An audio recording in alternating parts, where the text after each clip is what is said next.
देखिए, कल का जो हमारा टॉपिक था इट वाज वर्ब। कल हम लोग अपनी क्लास में वर्ब के टॉपिक को पढ़ रहे थे।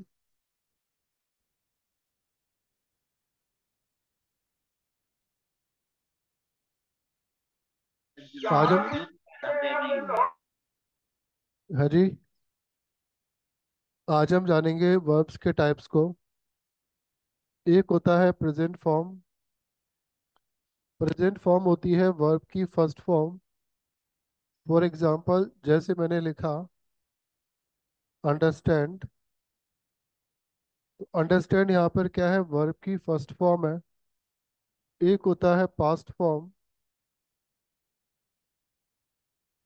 ये वर्ब की सेकंड फॉर्म है।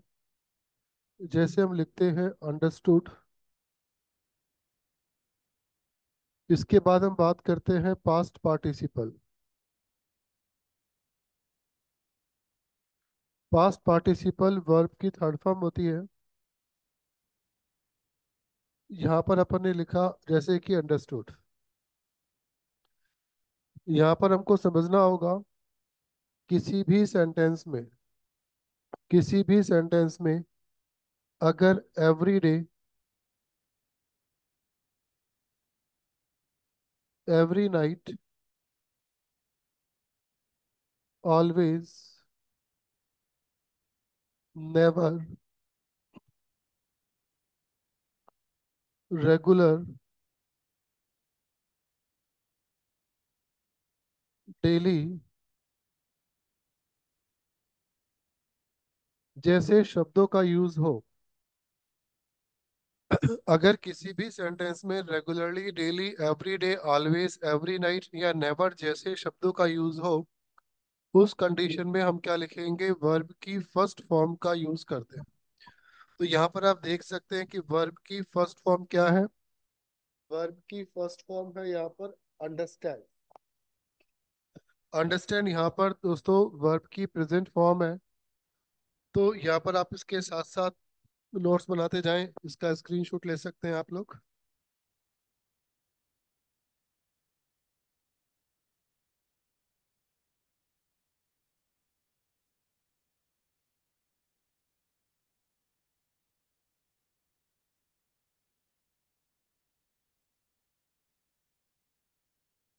यहाँ पर हम लोग ये देख सकते हैं, जितने भी सेंटेंस यूनिवर्सल ट्रुथ होते हैं, उन सभी यूनिवर्सल ट्रुथ में हम किसका यूज करते हैं, वर्ब की फर्स्ट फॉर्म का यूज करते हैं। Right, okay. जैसे अगर अपन सेंटेंस लिखते हैं कि ऑनेस्टी,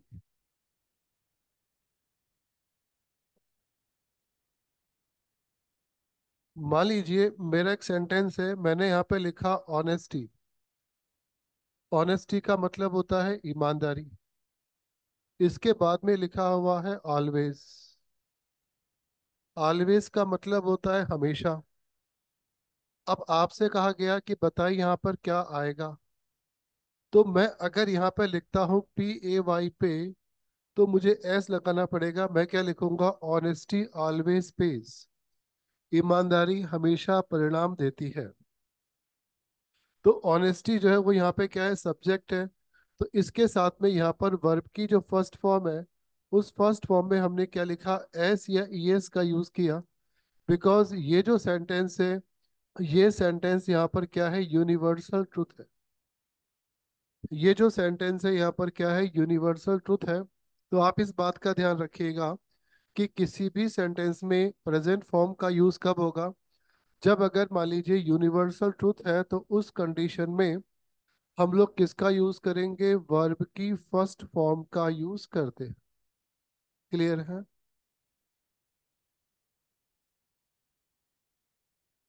नेक्स्ट है पास्ट फॉर्म। वर्ब की सेकंड फॉर्म का यूज कब कब किया जाएगा, अगर यस्टरडे लिखा है किसी भी सेंटेंस में, अगर अगो का यूज किया जाता है, अगर अर्लियर का यूज किया जाता है, वंस का यूज किया जाता है,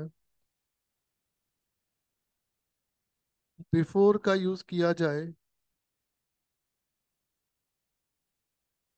पास्ट या लास्ट डे का यूज किया जाए, तो उस कंडीशन में हम किसका यूज करेंगे? वर्ब की सेकंड फॉर्म का यूज करते हैं। एक बार सारा एग्जाम्पल पूरा देख लेते हैं अपन लोग कि आखिर है क्या। यहाँ पर हम देखते हैं present participle. Present participle verb की फोर्थ फॉर्म है, यानी कि वर्ब की फर्स्ट फॉर्म में हम क्या लिखेंगे? आईएनजी का यूज करेंगे। यहाँ पर हम लिखते हैं understanding.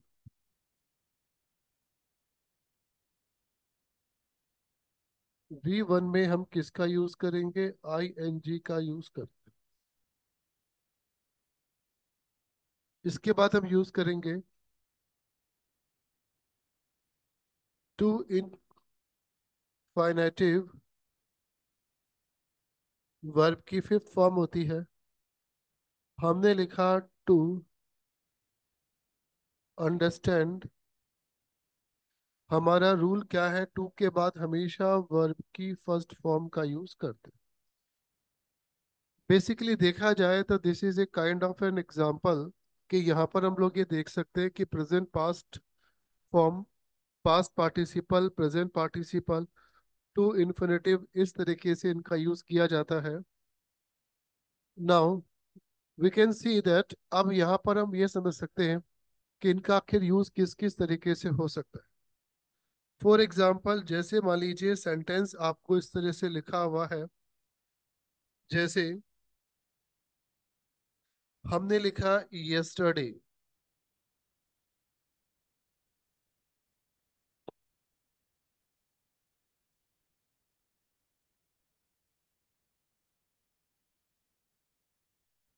I recognise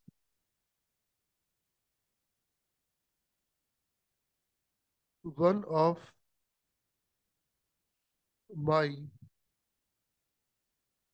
old friends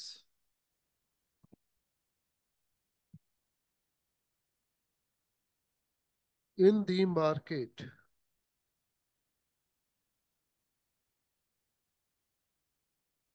देख सकते हैं हमने एक सेंटेंस लिखा है, yesterday I recognize one of my old friends in the market. ये एग्जाम में आया हुआ क्वेश्चन है। जेलो के एग्जाम में क्वेश्चन पूछा गया था 2015।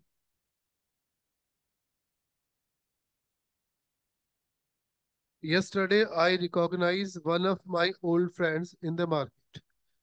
एग्जाम में आपको क्वेश्चन दिया हुआ है। अब अगर ऑप्शन देखें तो यहाँ पर एक ऑप्शन है रिकॉग्नाइज, बी ऑप्शन आपको दिया हुआ है रिकॉग्नाइजेज, सी ऑप्शन आपको दिया हुआ है रिकॉग्नाइज्ड, और डी ऑप्शन लिखा हुआ है टू रिकॉग्नाइज। मुझे बता सकते हैं क्या आंसर होगा इस क्वेश्चन का? C. Very good. Yesterday I dash recognize one of my old friends. One of my old friends का मतलब यहाँ पे क्या होता है? One of my old friends का मतलब होता है पुराने दोस्तों में से कोई एक। यानी कि ये जो है ना, हमेशा सिंगुलर को बताएगा, कभी भी प्लूरल को नहीं बताता। तो हमारा इस क्वेश्चन में आंसर क्या हो जाएगा? C is the right answer. हम क्या लिखेंगे? Yesterday I recognized one of my old friends in the market. हमें कैसे मालूम चला? क्योंकि सेंटेंस में क्या लिखा हुआ है? यस्टरडे जो है वो लिखा हुआ है। जब सेंटेंस में यस्टरडे लिखा हुआ है तो अपन इसका यूज करेंगे। अब यहाँ पर हम बात करते हैं कि आखिर वर्ब की थर्ड फॉर्म का यूज कब कब होगा। तो सामान्य सा नियम है कि अगर हैव, हैज या हैड हो, या सेंटेंस पैसिव वॉइस हो, याद रखिएगा पैसिव वॉइस में हमेशा वर्ब की थर्ड फॉर्म का यूज होता है। जब भी एक्टिव वॉइस से पैसिव वॉइस बनाया जाएगा तो हमेशा अपन किसका यूज करेंगे? वर्ब की थर्ड फॉर्म का यूज करेंगे। जैसे मैं एक सेंटेंस लिखता हूँ। We enjoyed a movie last Sunday। We enjoyed a movie last Sunday। अब ये जो सेंटेंस है ये आपके लिखा हुआ है एक्टिव वॉइस में। अगर मैं इसी सेंटेंस को पैसिव वॉइस में कन्वर्ट करूं तो हम यहाँ पर लिखेंगे अ मूवी, और उसके बाद में क्या लिखा जाएगा, वाज। आपसे ऑप्शन में पूछा गया है बताइए, यहाँ पर इंजॉय है और उसके बाद लिखा है बाय अस लास्ट संडे। अब यहाँ पर आप देख सकते हैं सेंटेंस में क्या लिखा है, a movie was enjoy by us last Sunday. क्या आप मुझे बता सकते हैं कि इसमें आंसर क्या होगा? मैंने एक्टिव से पैसिव वॉइस में कन्वर्ट किया है सेंटेंस। जब भी अपन एक्टिव से पैसिव वॉइस में कन्वर्ट करते हैं तो वर्ब की थर्ड फॉर्म का यूज करते हैं। ऊपर वाला जो सेंटेंस था हमारा, इसमें देखो वर्ब की सेकंड फॉर्म थी, क्योंकि यहाँ पर ये जो सेंटेंस है पास्ट इंडेफिनिट का एक्टिव वॉइस है। और जब मैं पास्ट इंडेफिनिट के एक्टिव वॉइस को चेंज करूंगा, और मैं यहाँ पर चेंज किस में करूंगा, पैसिव वॉइस में चेंज करूंगा, तो यहाँ पर मुझे क्या लगाना होगा, वर्ब की थर्ड फॉर्म का यूज करना होगा। तो हमारा आंसर इसमें क्या हो जाएगा, इंजॉयड। और ये इंजॉयड यहाँ पर क्या हो जाएगी, वर्ब की थर्ड फॉर्म होगी। क्लियर है? इस तरीके से अपन क्या करते हैं, वर्ब का यूज करते हैं। तो अभी और भी है, एक बार इसको नोट कर लीजिए फिर हम आगे चलते हैं।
Yes, this is clear to all.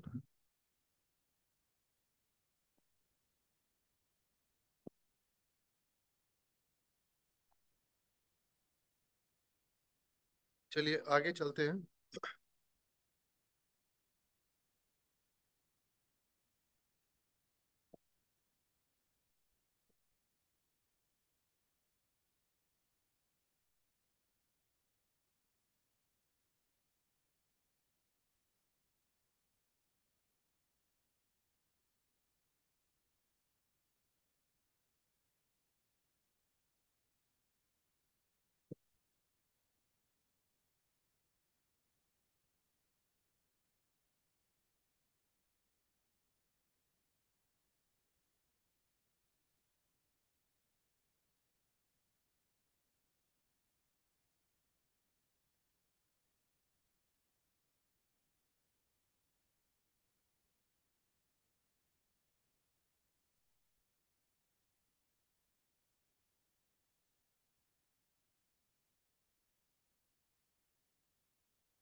आज हम देखेंगे प्रेजेंट पार्टिसिपल।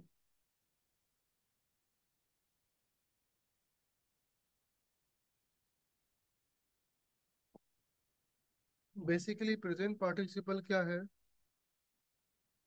वर्ब की फर्स्ट फॉर्म में हम जो आईएनजी का यूज करते हैं, that is called the present participle. For example, जैसे मैंने लिखा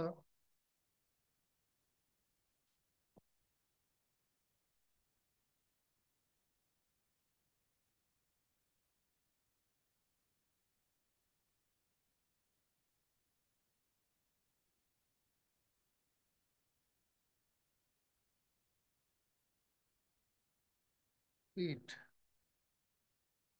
ईट में अगर आईएनजी का यूज कर किया तो हमें मिलेगा ईटिंग। अगर हम लिखते हैं राइट, राइट में अगर आईएनजी का यूज किया तो हमें मिलेगा राइटिंग।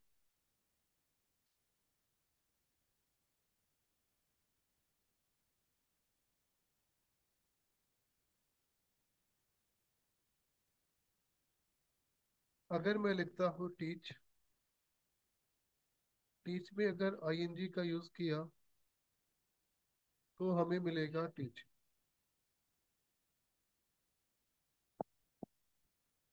अब सबसे पहला बात आती है कि आखिर प्रेजेंट पार्टिसिपल का यूज कब कब होता है। तो सबसे पहले अपन यहाँ पर देखते हैं कि जितनी भी कंटिन्यूअस फॉर्म्स होती है,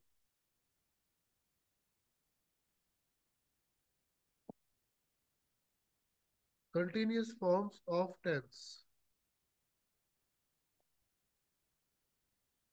टेंस की जितनी भी कंटिन्यूअस फॉर्म होती है उन सब में प्रेजेंट पार्टिसिपल का प्रयोग किया जाता है। फॉर एग्जाम्पल, अगर अपन बात करें बी की फॉर्म, तो चाहे इज एम आर हो, चाहे वाज वर हो, चाहे इनमें अपन किसका यूज करते हैं, V one plus I N G का यूज कर।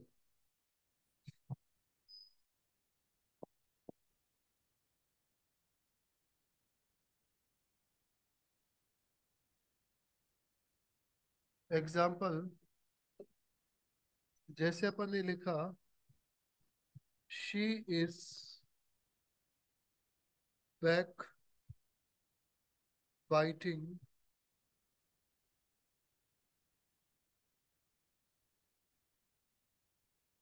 हर फ्रेंड। बैक बाइट का मतलब होता है चुगली खाना, वो अपने मित्र की चुगली खा रही है। तो बैक बाइटिंग बेसिकली है क्या? इसको बोलते हैं प्रेजेंट पार्टिसिपल। ये यहाँ पर क्या है? प्रेजेंट पार्टिसिपल है। वर्ब की फर्स्ट फॉर्म में हमने किसका यूज किया है? आईएनजी का यूज किया है। फॉर एग्जाम्पल, जैसे मैं यहाँ पे लिखता हूँ an old lady was cutting a sorry figure.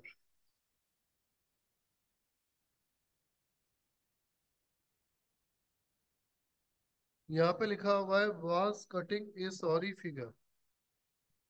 अब कटिंग ए सॉरी फिगर जो है एक मुहावरा है, और इसका अर्थ होता है उदास होना, बहुत ज्यादा डिप्रेस होना। इसका मतलब होता है टू बी डिप्रेस्ड। अगर कोई व्यक्ति बहुत उदास होता है तो उसके लिए अपन यूज करते हैं कटे सॉरी फिगर। कटिंग यहाँ पर क्या लिखा हुआ है? वाज है, इसीलिए इस सेंटेंस में हो जाएगा ये पास्ट पार्टिसिपल। तो पार्टिसिपल का एक तो नियम ये होता है कि जितना भी कंटिन्यूस फॉर्म होता है उस कंटिन्यूस फॉर्म में हम किसका यूज करते हैं, पार्टिसिपल का यूज करते हैं। तो देखिए यहाँ पर ये क्या है, इसको बोलते हैं प्रेजेंट पार्टिसिपल। और यहाँ पर क्या है, कटिंग जो वर्ड है बेसिकली, अब यहाँ पर ये जो कटिंग जो शब्द है ये कहलाएगा प्रेजेंट पार्टिसिपल, ना कि past participle. Because was past है, कटिंग जो है वो वर्ब की फर्स्ट फॉर्म में आईएनजी है। तो हम केवल और केवल कटिंग को देख रहे हैं, तो कटिंग यहाँ पर क्या हो गया, प्रेजेंट पार्टिसिपल हो गया, वर्ब की फर्स्ट फॉर्म में आईएनजी का यूज अपन करते हैं। तो यहाँ पर अपन देखेंगे कि ये जो हमारा रूल है, ये रूल हमारा ये कहता है कि किसी भी सेंटेंस में अगर इज एम आर हो, वाज वर हो, तो उसमें अपन किसका यूज करेंगे, प्रेजेंट पार्टिसिपल का यूज करेंगे। फॉर एग्जाम्पल, एक और एग्जाम्पल देखते हैं।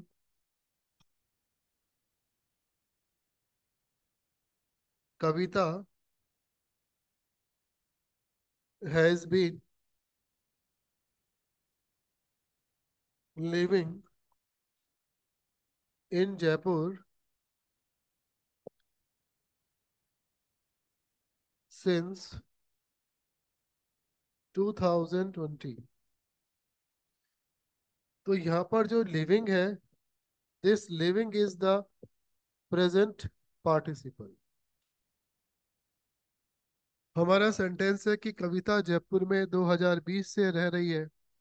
तो इस सेंटेंस में अपन देखेंगे कि प्रेजेंट पार्टिसिपल बेसिकली है क्या।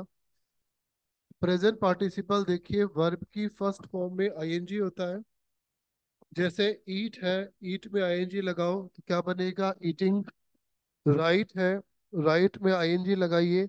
राइट का मतलब होता है लिखना। और राइट यहाँ पे क्या है, वर्ब की फर्स्ट फॉर्म है। तो राइट में आईएनजी लगाएंगे तो ये क्या बनेगा, राइटिंग। उसी तरीके से हम यहाँ पर ये देख सकते हैं कि जो सेंटेंस है, इस सेंटेंस में हमने लिखा टीच। तो देखो टीच में आईएनजी का यूज किया तो क्या बना है, टीचिंग। अब कंटिन्यूस फॉर्म में जो है वो किस तरीके से है, बी वर्ब होती है, बी की फॉर्म होती है इज एम आर या वाज वर। तो इज एम आर में आई वर्ब की फर्स्ट फॉर्म में आईएनजी का यूज होता है, प्रेजेंट कंटिन्यूस। और वाज वर में वर्ब की फर्स्ट फॉर्म में आईएनजी का यूज होता है, इसे बोलते हैं पास्ट कंटिन्यूस। हमारा सेंटेंस है she is back biting her friends, वो अपने मित्र की बैक बाइटिंग कर रही है। तो बैक बाइटिंग यहाँ पर क्या हो जाएगा, प्रेजेंट पार्टिसिपल है। An old lady was cutting A sorry figure, एक वृद्ध महिला उदास हो रही है। तो कटिंग यहाँ पर क्या है, प्रेजेंट पार्टिसिपल है। तो यहाँ पर अपन देख सकते हैं कि वर्ब की फर्स्ट फॉर्म में अपन ने किसका यूज किया है, आईएनजी का यूज किया। तो इसको अपन क्या बोलते हैं, प्रेजेंट पार्टिसिपल बोलते हैं। Kavita has been living in Jaipur since 2020। Kavita जो है वो जयपुर में 2020 से रह रही है। तो लिविंग यहाँ पर क्या हो जाएगा, प्रेजेंट पार्टिसिपल होगा। तो इसको अपन बोलते हैं प्रेजेंट पार्टिसिपल, वर्ब की फर्स्ट फॉर्म में आईएनजी का यूज करते हैं। ये नियम नंबर 1 है। मैं आपको इसके और सारे नियम बताऊंगा कि कहाँ कहाँ अपन प्रेजेंट पार्टिसिपल का यूज कर सकते हैं। तो आई होप आप सभी लोगों ने नोट कर लिया, इसको इसका स्क्रीनशॉट ले सकते हैं।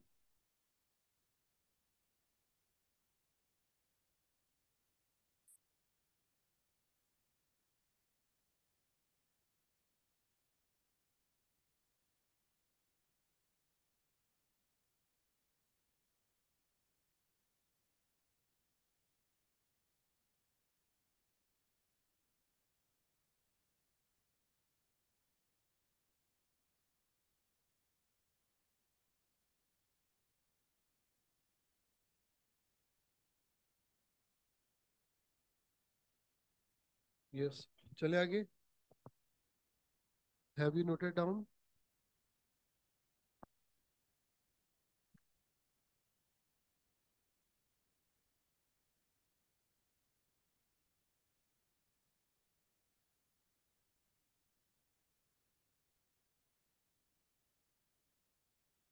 यस, श्वेता जी, वेदपाल जी, संघमित्रा जी, ज्योति जी, आगे चले। नोट डाउन कर लिया आप लोगों ने? Yes sir. Very good. देखो ये ना बेस है एक्चुअली, अगर है ना ये क्लियर हो गया ना, आपको मैं एक राज की बात बताता हूँ, बहुत ध्यान से सुनना। इन लोगों ने है ना एपीओ का पैटर्न चेंज कर दिया। मेंस में ना हो सकता है कि ऐसे राइटिंग दे दे, क्योंकि अब इंटरव्यू खत्म कर दिया, मालूम होगा आपको एपीओ में जो सिलेबस है ना। बहुत ध्यान से सुनना मैं जो बात बोल रहा हूँ, क्योंकि मैं जो है ना मेन बात पे आ रहा हूँ। एपीओ के अंदर इंटरव्यू नहीं है, मेंस का एग्जाम है। अब मेंस में ये लोग क्या करेंगे, या तो ये देंगे ऐसे राइटिंग जैसे आरजेएस में होता है, या फिर ये लोग क्या करेंगे, इसके अंदर डिस्क्रिप्टिव पेपर कर देंगे बिल्कुल एडीजे के पैटर्न के अकॉर्डिंग, जिसमें ये लोग ट्रांसलेशन भी दे सकते हैं, ये लोग जो है प्रेसी राइटिंग भी दे सकते हैं, और ये लोग ऐसे भी दे सकते हैं जैसे एडीजे में होता था। दोनों ही सूरत हाल में ग्रामर जो है ना, उसकी बेसिक नॉलेज आपके काम की होगी, क्योंकि प्री जो है वो तो क्वालिफाइंग पेपर है, और उसमें तो कोई भी इजीली पास हो जाएगा। लेकिन सबसे इम्पोर्टेंट बात है कि मेंस की तैयारी कैसे करें। तो मेंस के लिए क्या है कि यहाँ का जो बेस है ना, वो बेस अगर अपना ढांचा तैयार बढ़िया हो गया ना, तो दोबारा आगे चल के मेहनत नहीं होगी, आगे चल के चीजें बहुत आसान हो जाएगी। हमें बस लर्निंग जो है उसी पैटर्न के ऊपर जो है काम करना पड़ेगा। तो अगर अपन क्या करते हैं, लर्निंग करेंगे तो निश्चित रूप से हमारा बेस अगर क्लियर है तो हम बहुत अच्छे तरीके से काम को कर सकते हैं। राइट, चले आगे।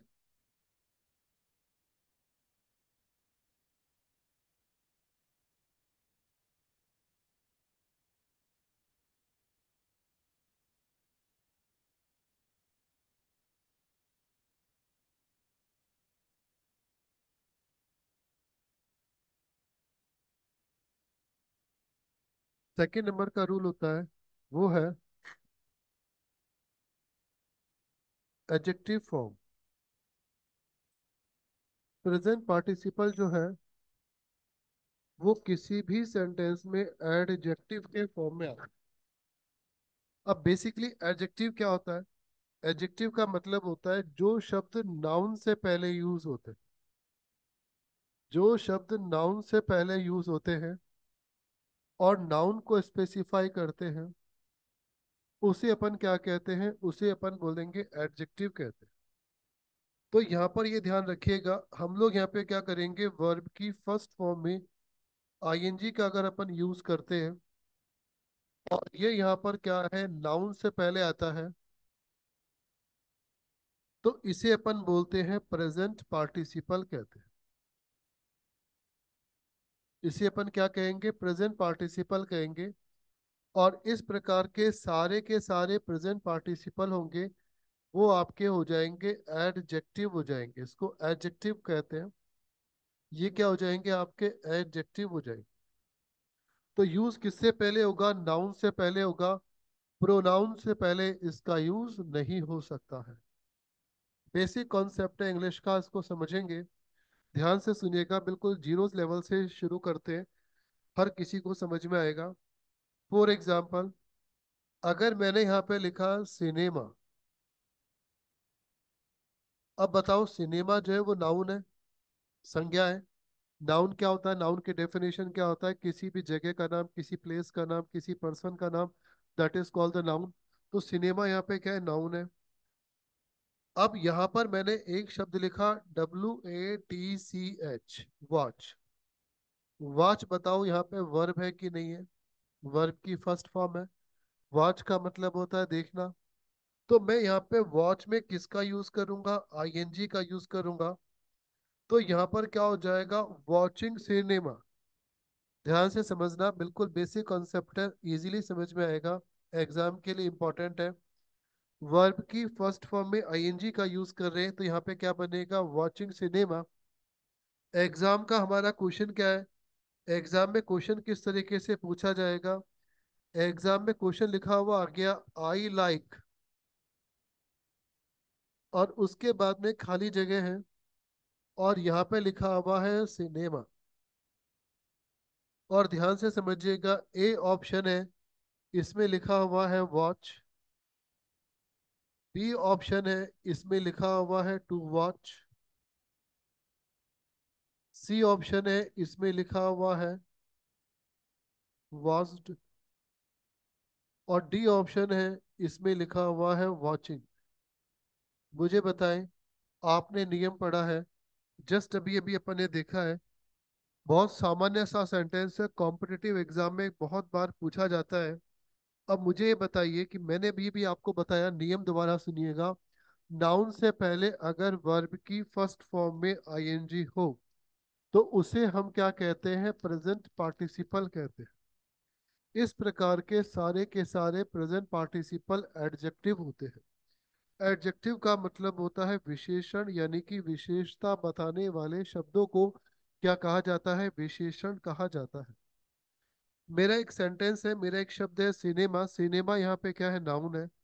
अब सिनेमा से पहले हम किसका यूज कर रहे हैं? वर्ब की फर्स्ट फॉर्म में आईएनजी का यूज कर रहे हैं। तो वर्ब की फर्स्ट फॉर्म में आईएनजी, यानी कि यहाँ पर हमने क्या लिखा? वॉचिंग लिखा। एग्जाम में प्रश्न आ गया, आई लाइक डैश सिनेमा।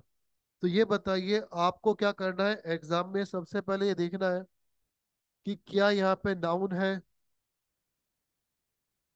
बताइए आंसर क्या होगा इस क्वेश्चन का? Sir watching. Very good. अब मुझे एक बार बताइए, क्या यहाँ पे रूल एप्लीकेबल है? क्या रूल अप्लाई हो रहा है? क्या कोई नियम अप्लाई हो रहा है? और एग्जाम में कैसे पहचानेंगे हम इतना सा पहचानेंगे कि नाउन से पहले जिन शब्दों का यूज होगा, नाउन से पहले जो वर्ब आएगी, वो वर्ब हमेशा अपने से आईएनजी का यूज करते हुए लेगी। उसको अपन बोलेंगे प्रेजेंट पार्टिसिपल। तो यहाँ पर अपन देखेंगे कि यहाँ पर क्या हो जाएगा? वॉचिंग का यूज किया जाएगा। वॉच में क्या लिखेंगे? हम आईएनजी का यूज करेंगे। और जरा कुछ और सेंटेंसेस को देखते हैं। फॉर एग्जाम्पल, जैसे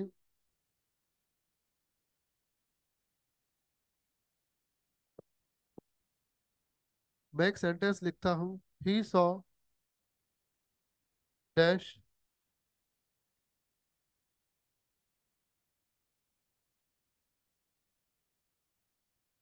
ए डैश बेबी।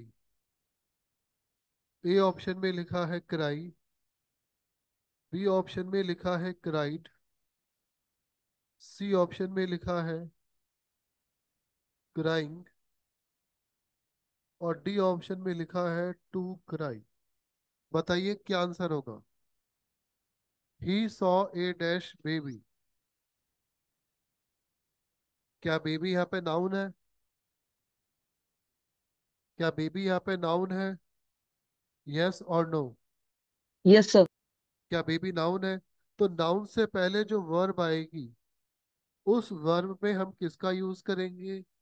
आईएनजी का यूज करेंगे। तो हमारा आंसर क्या हो जाएगा इसमें? C is the right answer.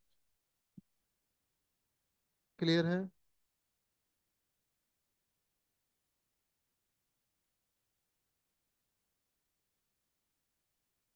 Dash people never removes. A option work, B option to work, C option worked, और डी ऑप्शन वर्किंग। रिमोट्स का मतलब होता है पराश्चित करना, पछतावा करना। बताइए पीपल क्या नाउन है कि नहीं है? Yes sir. है ना, कलेक्टिव नाउन होता है पीपल। पीपल क्या जी होता है? कलेक्टिव नाउन होता है। तो बताइए इसमें हमारा आंसर क्या होगा? Sir working. Very good. इस क्वेश्चन में हमारा आंसर हो जाएगा डी ऑप्शन। कारण क्या है? हमारा रूल है, हमारा नियम है कि यहाँ पर जो वर्किंग शब्द है वो क्या है? एडजेक्टिव है। और नाउन से पहले वर्ब की फर्स्ट फॉर्म में हम किसका यूज करेंगे? आईएनजी का यूज करते हैं। Clear?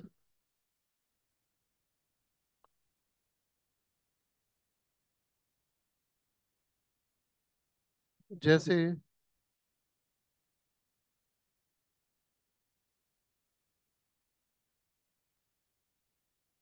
Father pleased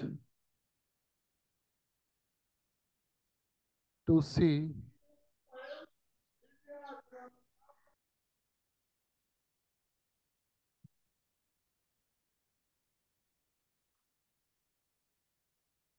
dash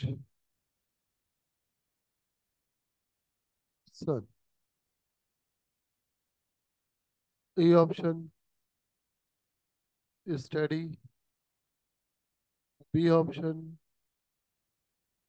studied, C option studying, D option to study.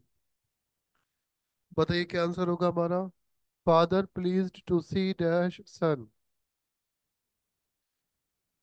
पिता बहुत प्रसन्न हुए देखकर, अपने पढ़ते हुए बच्चे को देखकर बहुत ही प्रसन्न हुए। बताइए क्या सन यहाँ पे नाउन है कि नहीं है।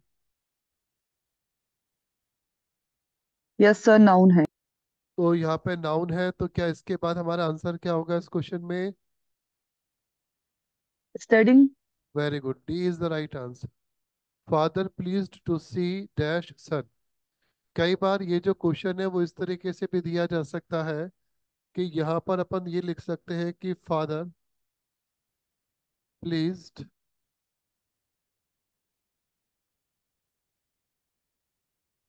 टू सी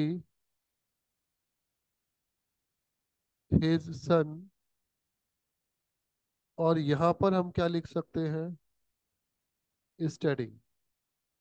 तो यहाँ पर इसको यही माना जाएगा कि ये इससे पहले है। ये आजकल मॉडर्न इंग्लिश का रूल है, इसको भी ध्यान रखेंगे। Father please to see his son studying. पिता अपने पुत्र को पढ़ते हुए देखकर खुश हुए। ये जो सेंटेंस है, ये सेंटेंस वास्तव में इसी का ही एक रूप है। जबकि वास्तविक सेंटेंस ये है जो मैंने लिखा फोर्थ नंबर पे। ऊपर वाला सेंटेंस आजकल मॉडर्न इंग्लिश में इस तरीके से यूज किया जा रहा है, तो इसका थोड़ा सा ध्यान रखेंगे। एग्जाम के लिए इंपॉर्टेंट कॉन्सेप्ट है ये, इसको समझेंगे किस तरीके से अपन जो है प्रेजेंट पार्टिसिपल का यूज कर सकते हैं। बेसिक हमारा कॉन्सेप्ट जो है वो यही है कि यहाँ पर हमें किसको ध्यान में रखना है, एडजेक्टिव को ध्यान में रखना है कि यहाँ पर ये क्या है, विशेषण है। तो नाउन से पहले हम किसका यूज करेंगे, एडजेक्टिव का यूज करेंगे। तो जब नाउन से पहले हम किसका यूज करते हैं, एडजेक्टिव का यूज करेंगे, तो उसी को अपन बोलते हैं प्रेजेंट पार्टिसिपल। तो इसे नोट कर लीजिएगा, ये हमारा आज का कॉन्सेप्ट है जिसमें हमने पढ़ा है प्रेजेंट पार्टिसिपल।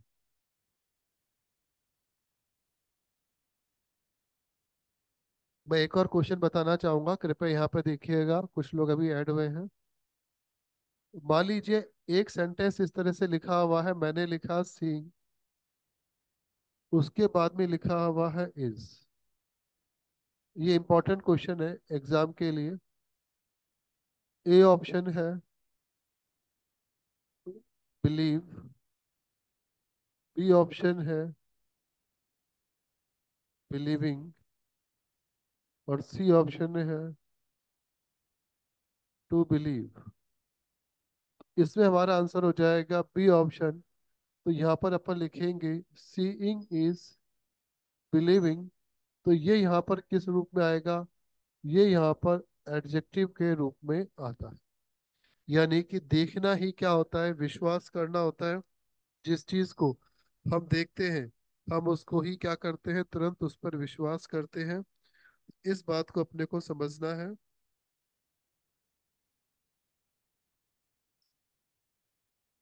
तो यहाँ पर देखिए क्या लिखा अपन ने, सीइंग इज बिलीविंग। बिलीविंग यहाँ पे सीइंग के लिए एडजेक्टिव है। ये कुछ क्वेश्चंस हैं, इसको नोट डाउन कर लीजिएगा, फिर हम आगे चलते हैं। जो अभी आए हैं वो स्क्रीनशॉट ले सकते हैं।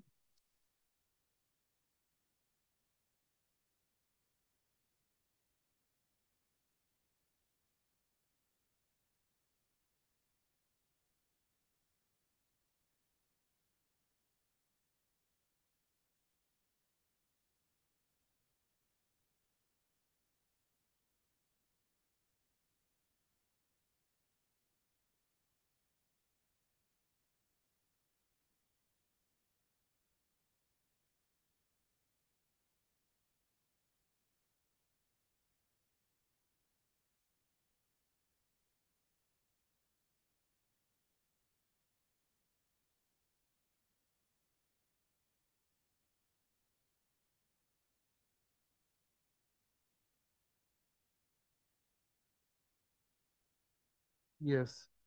आगे चलें।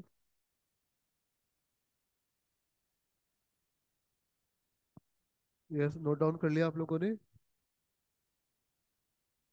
आप इसका स्क्रीनशॉट ले सकते हैं।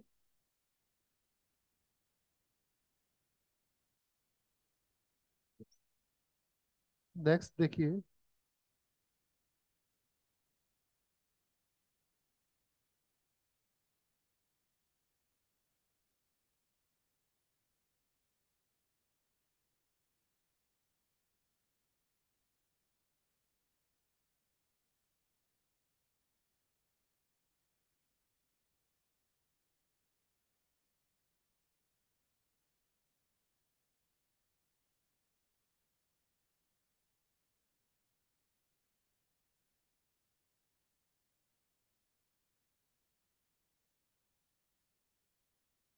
एक हम क्वेश्चन समझते हैं, कॉन्सेप्ट समझते हैं, that is called the Geraint.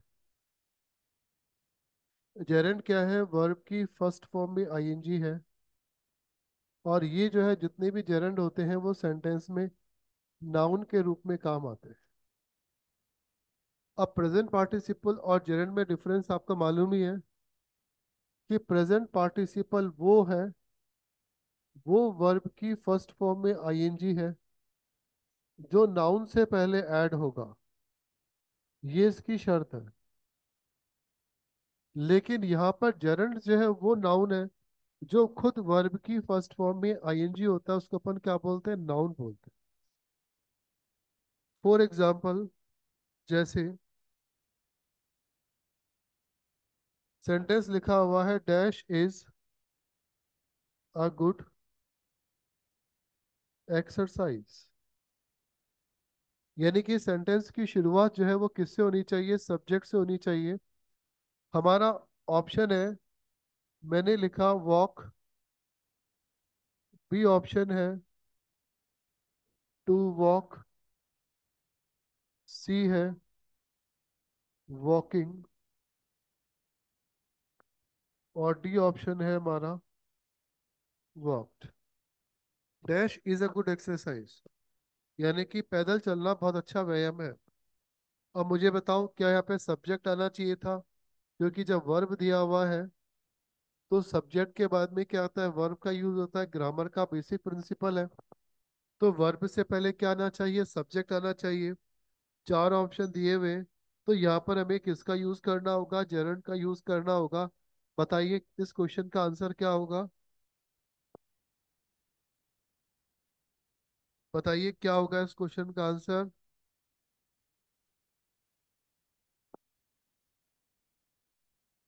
Sir walking. Very good. इस क्वेश्चन का आंसर होगा हमारा सी ऑप्शन। तो यहाँ पर हम क्या यूज करेंगे? मैं लिखूंगा यहाँ पे walking is a good exercise. तो वॉकिंग यहाँ पर बेसिकली है क्या? इसको अपन बोलते हैं जेरंड कहते हैं। तो जेरंड क्या होता है? सभी सब्जेक्ट, यानी कि जब किसी भी सेंटेंस में अगर सब्जेक्ट नहीं होता तो वहां पे सब्जेक्ट के रूप में वर्ब की फर्स्ट फॉर्म में आईएनजी का यूज किया जाता है।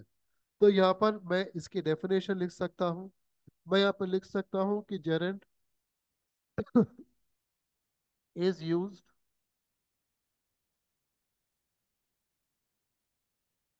एज सब्जेक्ट और नाउन इन एनी सेंटेंस। ये इसकी डेफिनेशन है जो आप नोट डाउन कर सकते हैं। कि जेरंड क्या होता है? कि जेरंड जो है उसका यूज किसी भी सेंटेंस में सब्जेक्ट या नाउन के रूप में किसी भी सेंटेंस में किया जा सकता है, उसको अपन क्या बोलते हैं? जेरंड कहते हैं। फॉर एग्जाम्पल, जैसे मैं लिखता हूँ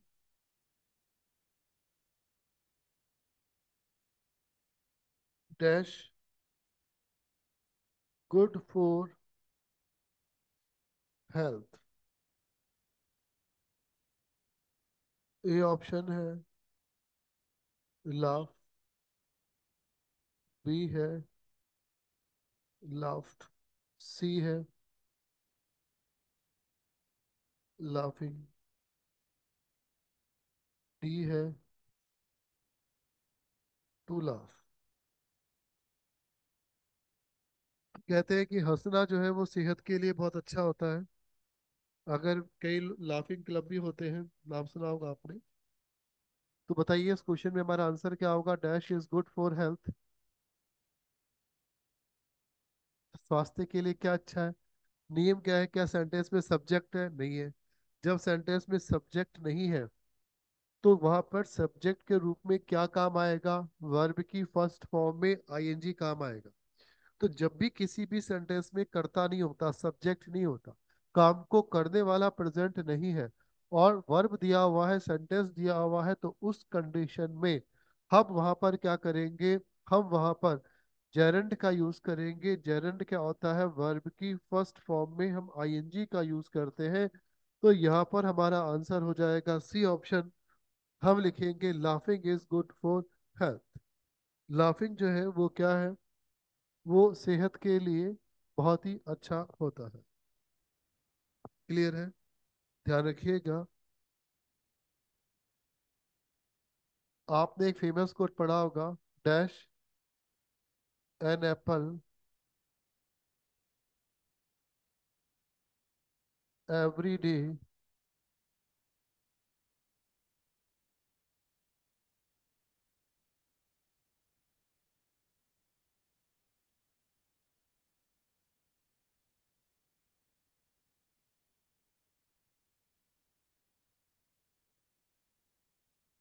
कीप्स अ डॉक्टर अवे।